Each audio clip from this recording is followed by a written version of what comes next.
نحمده ونصلي على رسوله الكريم اما بعد فاعوذ بالله من الشيطان الرجيم بسم الله الرحمن الرحيم رب اشرح لي صدري ويسر لي امري واحلل عقدة من لساني يفقهوا قولي. نبوت کی ابتدا اور دعوت و تبلیغ.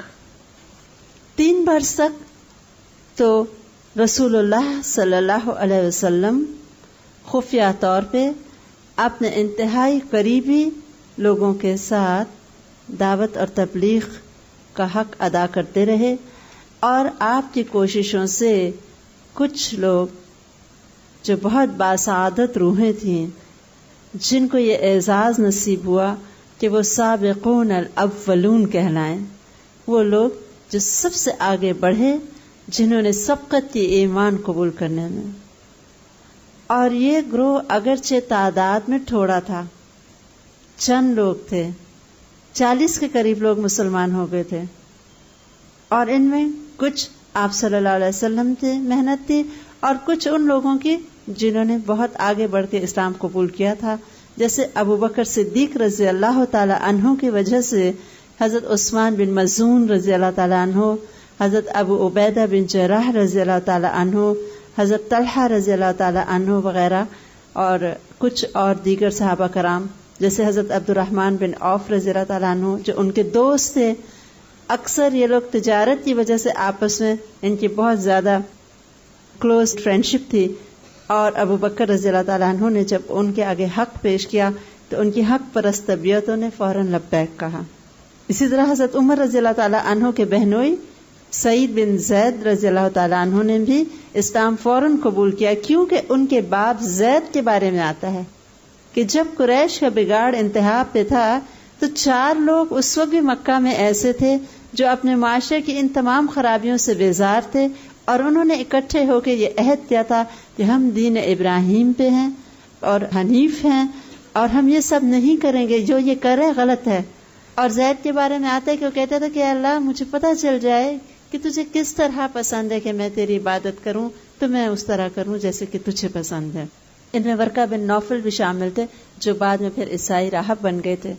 تو حضرت سعید رضی اللہ تعالیٰ عنہ نے اپنے والد سے یہ باتیں سنی ہوئی تھیں، اس لیے جب اسلام پیش کیا گیا تو ان کو پتا تھا یہ وہی حق ہے جس کے لیے میرا باپ پریشان رہا. مردوں کے ساتھ ساتھ کچھ خواتین نے بھی اسلام قبول کیا، اور بہت شروع کے جو لوگ تھے وہ 40 کے قریب بنتے ہیں. ان میں معززین بھی تھے، امراء بھی تھے، اور معاشرے کے پسے ہوئے مظلوم غلام اور لونڈیاں بھی تھیں. یعنی دین حق وہ ہے کہ انسان کسی لیول یا کسی پوزیشن پہ بھی ہو، طبیعت میں حق پرستی ہو تو فوراً دل اس کی طرف کھنچتا ہے. غلاموں میں حضرت بلال رضی اللہ تعالی عنہ، حضرت عامر بن فہیرہ رضی اللہ تعالی عنہ، حضرت خباب بن ارت رضی اللہ تعالی عنہ، حضرت عمار رضی اللہ تعالی عنہ، حضرت یاسر رضی اللہ تعالی عنہ، اور حضرت سمیہ رضی اللہ تعالی عنہ جو لونڈی تھیں. یعنی خاندان ہی غلاموں کا تھا، ماں باپ بیٹا تینوں ایمان لے آئے تھے، حالانکہ تینوں اپنی جگہ غلام تھے، دوسروں کے زیر دست تھے، لیکن انہوں نے اسلام قبول کیا. اب مسلسل وحی آ رہی تھی، ان کو دنیا کی کوئی تکلیف، کوئی مخالفت اپنے راستے سے نہیں ہٹا سکتی تھی. مسلسل ایسی آیات آ رہی تھیں آپ صلی اللہ علیہ وسلم کے ذریعے سے جن میں ایک اور دنیا کا نقشہ تھا، ایک سچائی تھی، ان کو ایک حقیقت نظر آ رہی تھی. اس دنیا کی بے ثباتی کا یقین تھا، جنت اور جہنم کے بارے میں پختہ ایمان تھا، رسالت، آخرت، توحید، یہی مکہ کی ابتدائی صورتوں کا پیغام تھا، اور اس پیغام کو انہوں نے مضبوطی سے تھام لیا. آپ صلی اللہ علیہ وسلم کے ساتھ ایک انتہائی چھوٹی لیکن ایسے پکے ایمان والے لوگوں کی ٹیم تیار ہو گئی کہ اب یہ لوگ اس پوزیشن میں تھے کہ ہر سختی کے باوجود جم کے آپ صلی اللہ علیہ وسلم کے مشن میں آپ کے ساتھ رہیں. اب حکم ہوا کہ اپنے قریبی خاندان والوں کو ڈرائیے، وَأَنذِرْ عَشِيرَتَكَ الْأَقْرَبِينَ، اور ڈرائیے اپنے رشتہ داروں کو، قریبی خاندان والوں کو. آپ صلی اللہ علیہ وسلم نے اپنے خاندان والوں کو جمع کیا، اور کچھ روایات میں آتا ہے کہ دعوت کا اہتمام کیا حضرت علی رضی اللہ تعالی عنہ نے اس دعوت میں سارا انتظام کیا، سالن تھا، شوربہ تھا، دودھ تھا، کھانے پینے سے جب سب فارغ ہو گئے آپ صلی اللہ علیہ وسلم نے ان کو تبلیغ کی اور ان کو وحدانیت کا سبق دیا. لیکن رشتہ داروں میں جو بنو مطلب کا خاندان اس وقت شامل تھا، 35 لوگوں پہ مشتمل تھے، ان میں ابو لہب جو سگا چچا تھا اس نے آپ صلی اللہ علیہ وسلم کی دعوت کی بھرپور مخالفت کی. پہلی مرتبہ ہی جب اس کو ایمان کی دعوت دی گئی وہ سب سے زیادہ مخالفت میں بڑھ کے کھڑا ہوا اور آپ صلی اللہ علیہ وسلم کو کہنے لگا کہ دیکھو اپنے لوگوں کو، یہ تمہارے چچا ہیں اور چچا زاد بھائی ہیں، بات کرو مگر نادانی چھوڑ دو اور سمجھ لو کہ تمہارا خاندان سارے عرب سے مقابلے کی تاب نہیں رکھتا اور میں سب سے زیادہ حقدار ہوں کہ تمہیں پکڑ لوں، بس تمہارے لیے تمہارا خاندان ہی کافی ہے. اگر تم اپنی بات پہ قائم رہو تو یہ بہت آسان ہوگا کہ سارے قریش کے قبائل تم پہ مل کے یکبارگی ٹوٹ پڑیں اور باقی عرب بھی ان کی مدد کرے گا. اور پھر میں نہیں جانتا کہ کوئی شخص اپنے باپ کے خاندان کے لیے تم سے بڑھ کر شر اور تباہی کا باعث ہوگا. نعوذ باللہ. اس سے یہ بھی پتہ چلتا ہے کہ ابو لہب میں فہم و فراست موجود تھی. مخالفت کیوں کر رہا تھا؟ کہ اس نے کہا کہ جو تم کہنے جا رہے ہو قریش اور پھر قریش کے ساتھ سارا عرب مل جائے گا مخالفت کرنے کے لیے، تو بہتر یہ ہے کہ میں ہی تم کو روک لوں، مطلب تمہاری وجہ سے سارا خاندان مصیبت میں آئے گا. اس کو حق نہیں نظر آ رہا تھا، لیکن وہ بہت آگے یہ دیکھ رہا تھا یہ جو دعوت ہے یہ کوئی معمولی بات نہیں ہے، اس کا ری ایکشن ہوگا بڑا اسٹرانگ ہوگا. اور تاریخ نے ثابت کیا ابو لہب کی بات غلط نہیں تھی، لیکن اس کی یہ بات غلط ضرور تھی کہ اس نے حق قبول کرنے سے انکار کیا اور افسوس کہ حق کا مخالف بن گیا. باقی سارا خاندان ہم دیکھتے ہیں بنو ہاشم کا اگرچہ براہ راست ایمان نہیں بھی لایا، لیکن آپ صلی اللہ علیہ وسلم کی مخالفت بھی اس طرح نہ کی جیسے کہ ابو لہب نے کی. اس وقت آپ صلی اللہ علیہ وسلم خاموش ہو گئے کیونکہ آپ تو حکمت سے لبریز تھے. آپ نے چاہا کہ اس بات کو وہ محسوس کر لیں اور پھر دوبارہ آپ صلی اللہ علیہ وسلم نے ان کو پکارا. آپ کوہ صفا پہ کھڑے ہو گئے اور آپ نے زور سے آواز دی صبح صبح یا صباحا. یہ ایک انداز تھا عربوں میں کہ اگر کوئی مشکل یا مصیبت کا وقت ہوتا تھا تو پہاڑ کے اوپر چڑھ کے زور سے اہل مکہ کو پکارا جاتا تھا. سارے لوگ بھاگے بھاگے اکٹھے ہو گئے، ان کو معلوم تھا کہ کوئی خاص بات ہے.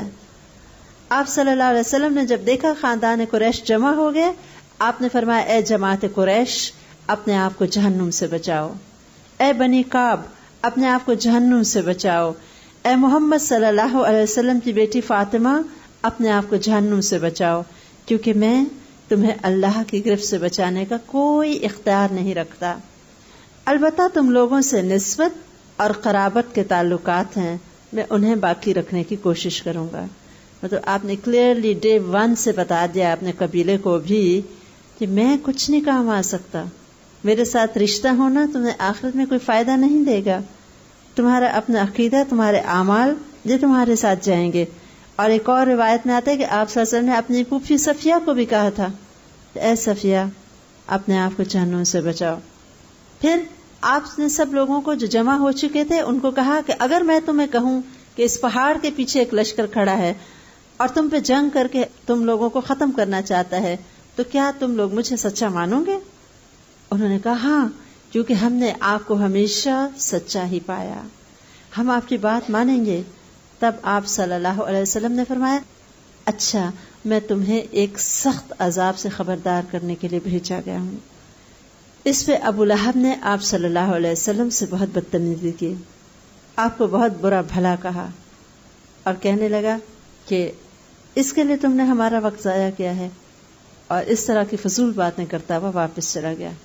لیکن آپ صلی اللہ علیہ وسلم کو حکم آ چکا تھا، کھول کے بیان کر دیجئے جو آپ کو حکم دیا گیا ہے.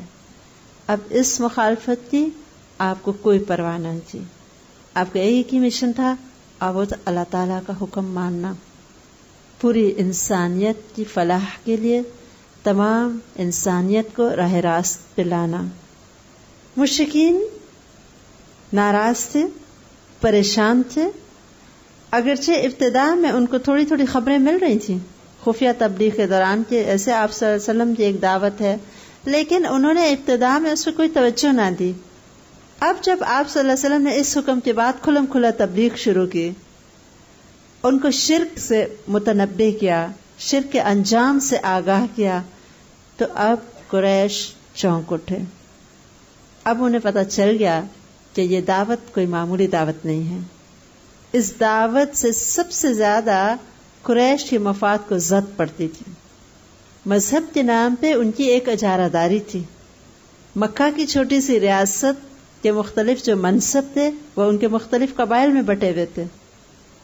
اگر وہ اللہ اور اس کے رسول کی مکمل اطاعت کرتے ہیں تو اس کا مطلب کیا ہے؟ Total submission. ان کی جو ایک سرداری ہے، بڑائی ہے، دین کے نام پہ جو ان کی عزت ہے، معاشرے میں ان کا ایک مقام بنا ہوا تھا جس پہ ان کو بہت فخر تھا، وہ سب ہاتھ سے جاتا ہوا نظر آتا تھا۔ نچلے طبقے کو جس طرح انہوں نے محکوم بنا کے رکھا ہوا تھا، انہیں پتا تھا کہ اس دعوت اور توحید میں جو مساوات کا پہلو ہے اس سے یہ اونچ نیچ طبقے کی ختم ہو جائے گی۔ ان کا سٹیٹس، ان کا پاور، ان کی اتھارٹی چیلنج ہو رہی تھی، لہذا انہوں نے اس دعوت کی بھرپور مخالفت شروع کر دی۔ آپ صلی اللہ علیہ وسلم پوری طرح اپنے مشن کو آگے بڑھا رہے تھے اور قریش نے پوری طرح مل کے اس مشن کی مخالفت کی ٹھان لی۔ اس کے لیے انہوں نے بہت مختلف طریقے استعمال کیے۔ جیسے پہلے تو انہوں نے استہزاء شروع کر دیا، مذاق اڑانا شروع کر دیا اور کہنے لگے نعوذ باللہ مجنون۔ آیات آپ پڑھ چکے ہوں گے قرآن پاک میں، یہ تو مجنون ہے، یہ تو پاگل ہیں، کہیں آپ کو ساحر کہا، کہیں آپ کو جھٹلایا۔ آپ صلی اللہ علیہ وسلم صبر سے ساری باتیں برداشت کرتے رہے۔ پھر انہوں نے دیکھا کہ یہ طریقہ بھی خاص کارگر نہیں ہے، انہوں نے لوگوں کے دلوں میں شک و شبہات پیدا کرنے شروع کیے۔ اساطیر الاولین، یہ کوئی آیات ہیں، قرآن ہے، یہ اللہ کا کلام ہے؟ نعوذ باللہ، یہ تو پرانی کہانیاں ہیں، بس ایسے ہی چلی آ رہی ہیں۔ اور پھر اس کو تو انسان سکھاتا ہے اور یہ دوسروں سے سن کے اور تم لوگوں کو باتیں کر رہا ہے۔ اور پھر کہتے تھے وَعَجِبُوا أَن جَاءَهُم مُنذِرٌ، کہتے تھے عجیب بات ہے کہ ان کے پاس ایک ڈرانے والا آ گیا۔ یہ آیا أَهَٰؤُلَاءِ مَنَّ اللَّهُ عَلَيْهِمْ، کیا ان ساروں میں سے اللہ نے اسی پہ احسان کرنا تھا؟ یہ عبداللہ کا یتیم بچہ جس کے پاس نہ دنیاوی مال ہے، نہ دولت ہے، نہ اسٹیٹس ہے، نہ اختیار ہے، نہ کوئی قوت ہے، اسی کو اللہ نے چننا تھا نبوت کے لیے۔ ان کو تو خیال یہ تھا کہ دنیاوی طور پہ وہ سردار ہیں تو پھر نبوت جیسا عظیم جو ایک منصب ہے وہ بھی انہی کو ملنا چاہیے تھا۔ آپ صلی اللہ علیہ وسلم ان تمام بےہودگیوں کے جواب میں ایک خاموشی، صبر اور استقلال سے اپنے کام میں لگے رہے۔ پھر انہوں نے سوچا کہ یہ باتیں تو کارگر نہیں ہو رہی، انہوں نے ظلم و ستم کے نئے اور انوکھے طریقے شروع کر دیے۔ وہ تمام لونڈیاں اور غلام جو ایمان لائے تھے، جو بیچارے مجبور تھے اور مشرکین کے نیچے تھے، ان کے مالکوں نے ان کو اس طرح ستایا کہ شاید تاریخ میں ایسے ٹارچرز کی مثال کم ملتی ہے، اور ڈیٹیلز آپ سب جانتے ہیں۔ یہ کہیں ان کو اونٹ اور گائے کی کھالوں میں لپیٹ دیا جاتا تھا، تپتی ہوئی ریت پہ لٹایا جاتا تھا۔ گرمی کے موسم میں دیکھیں نا، ذرا موٹا کپڑا ہو تو کیا حال ہوتا پہنے، اور اینیمل سکن میں لپیٹ کے اور پھر ریگستان کی ریت پر دھوپ میں لٹا دیا جائے۔ خباب بن ارت رضی اللہ تعالیٰ عنہ کو دہکتے ہوئے انگاروں پہ لٹایا، حضرت بلال رضی اللہ تعالیٰ عنہ کو تپتی ریت پہ لٹا کے ان کے سینے پہ بھاری بہت بڑے پتھر کی چکیاں رکھ دی جاتی تھی، اور پھر کہا جاتا تھا محمد صلی اللہ علیہ وسلم سے کفر کرو، اور وہ کہتے تھے احد احد۔ ایسا استقلال تھا کہ وہ پریشان ہو گئے، یہ کیا قوت ہے اس دعوت میں جو کسی صورت ان انسانوں کو ان کے راستے سے نہیں ہٹا سکتی۔ لونڈیوں پہ الگ ظلم تھا، حضرت سمیہ رضی اللہ تعالیٰ کو اتنا ٹارچر کیا جاتا کہ آخرکار ایک دن ان کو ان کے نازک حصے پہ برچھی مار کے شہید کیا گیا تھا۔ حضرت عمر رضی اللہ تعالیٰ عنہ کے خاندان کی ایک لونڈی تھی، اس کو وہ اتنا مارتے اور مارتے مارتے حضرت عمر جیسے تندرست اور کبھی ہیکل انسان جب تھک جاتے تھے تو اس کو چھوڑتے تھے اور کہتے تھے میں ترس کھا کے تم کو نہیں چھوڑ رہا، اس سے چھوڑ رہا ہوں کہ تھک گیا ہوں، یعنی ذرا دم آئے تو پھر ماروں گا دوبارہ، کیونکہ وہ اس وقت خود مسلمان نہیں تھے.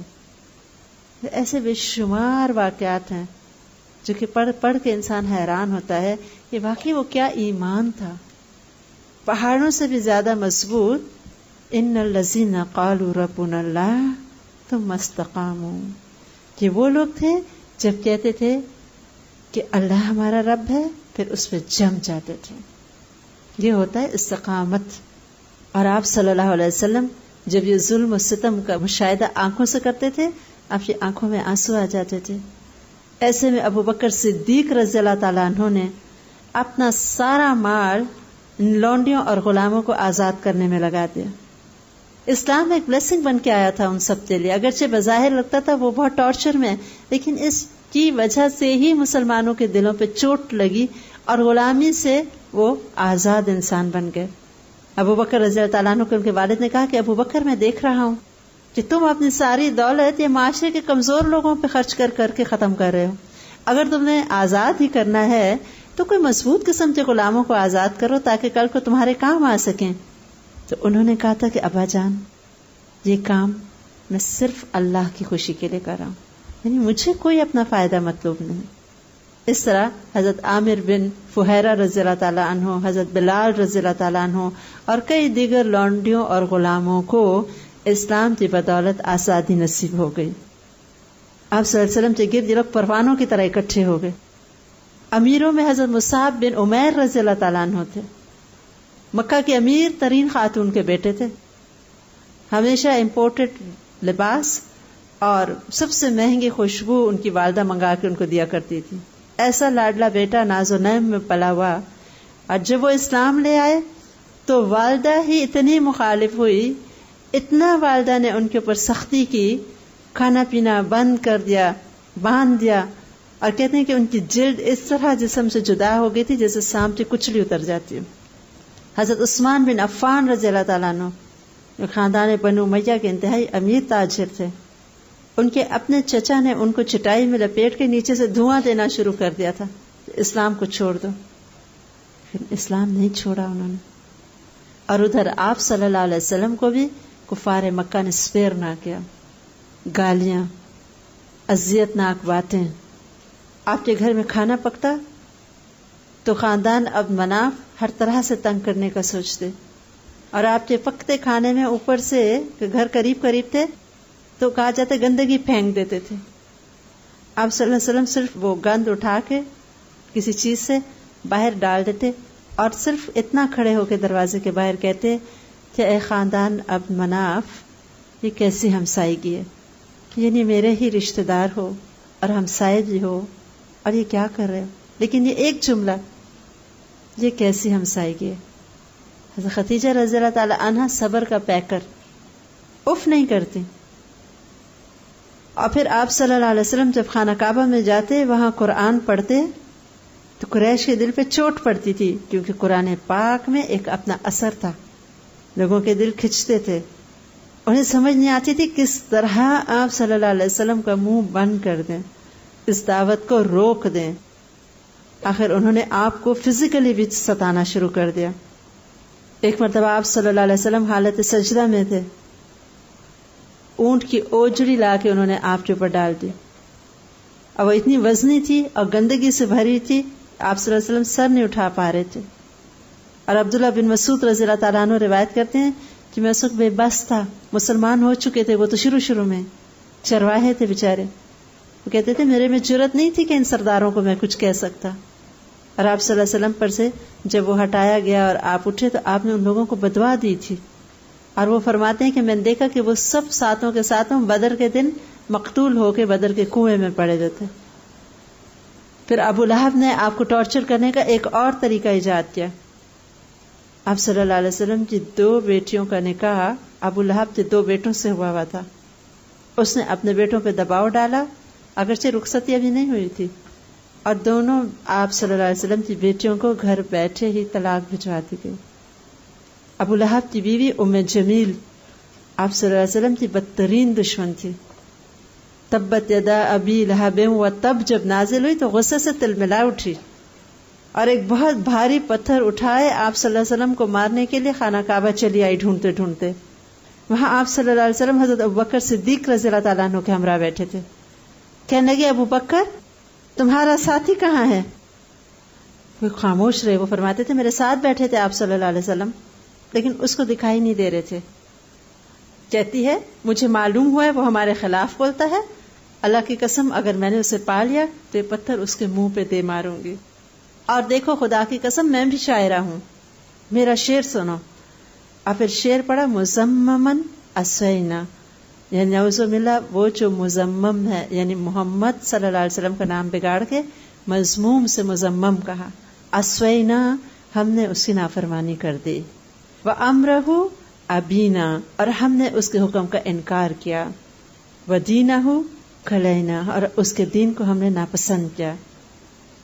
جب وہ چلی گئی تو ابوبکر رضی اللہ تعالیٰ عنہ نے فرمایا کہ اللہ کے رسول یہ کیا ہوا، آپ اس کو کیوں نہ دکھائی دیے؟ آپ نے فرمایا اللہ نے اس کی نگاہ پکڑ لی تھی. پھر آپ صلی اللہ علیہ وسلم اسی طرح ایک مرتبہ خانہ کعبہ میں نماز پڑھ رہے تھے. ابو جہل ایک بہت بھاری پتھر لے کے آگے بڑھا کہ آپ صلی اللہ علیہ وسلم کا سر مبارک کی کچل ڈالے. اچانک لوگوں نے دیکھا کہ اس کا رنگ فک ہے اور وہ واپس پلٹ رہا ہے، اپنے آپ کو اپنے آگے ہاتھ، جیسے کسی چیز سے انسان بچاتا ہے نا، ہاتھ آگے کرتا ہوا. لوگوں نے پوچھا کیا ہوا؟ کہنے لگا کہ خدا کی قسم ایک ایسا اونٹ میرے سامنے آیا اور اس جیسا اونٹ اور اس جیسی کھوپڑی اور اس کے جیسے دانت تو میں نے کبھی دیکھے ہی نہیں. اسی طرح پھر ایک مرتبہ آپ کو ٹارچر کرنے کے لیے بڑھا تو پھر بعد میں کہنے لگا میرے آگے آگ اور پر تھے. آپ نے فرمایا فرشتے تھے، اگر یہ آگے بڑھ جاتا تو وہ اس کو پکڑ لیتے، یعنی اس کو چھوڑتے نا. اللہ تعالیٰ کی پروٹیکشن اور حفاظت تھی. بہت جگہ آپ کو بچایا بھی گیا، لیکن بہت مرتبہ آپ کو اس ٹارچر سے گزرنا بھی پڑا.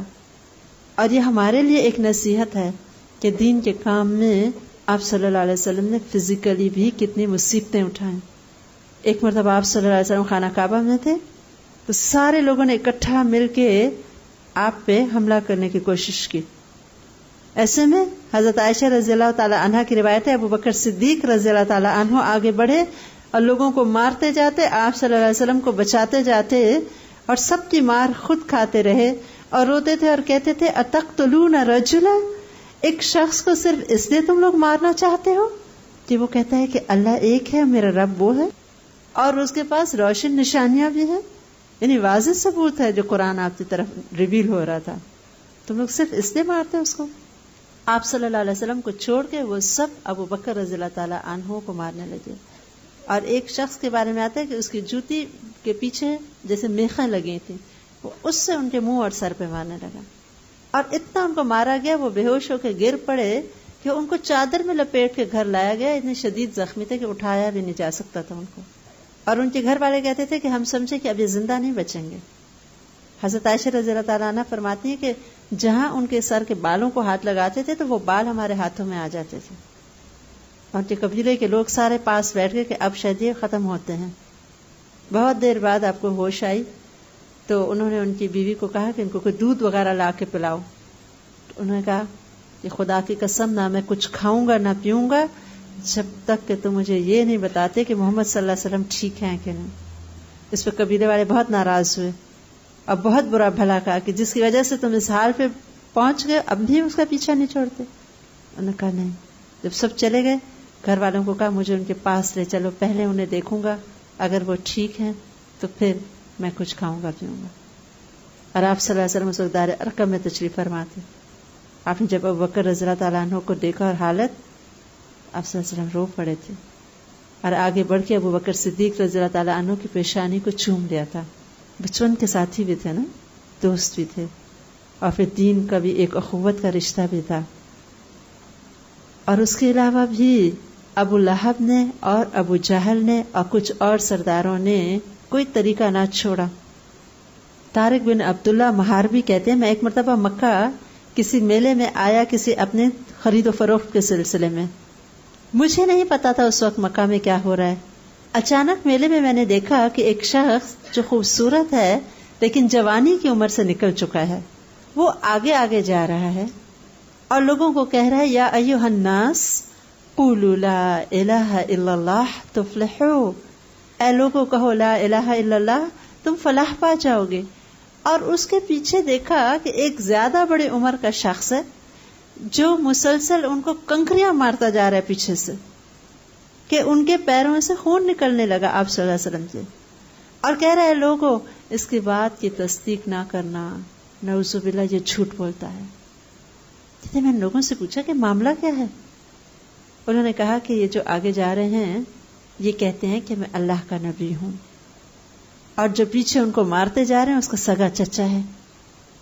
طارق کہتے تھے کہ یہ توحید کا پہلا پیغام تھا جو میں نے مکہ میں دیکھا, اور آپ صلی اللہ علیہ وسلم کا صبر اور استقلال جو دنیا دیکھ رہی تھی.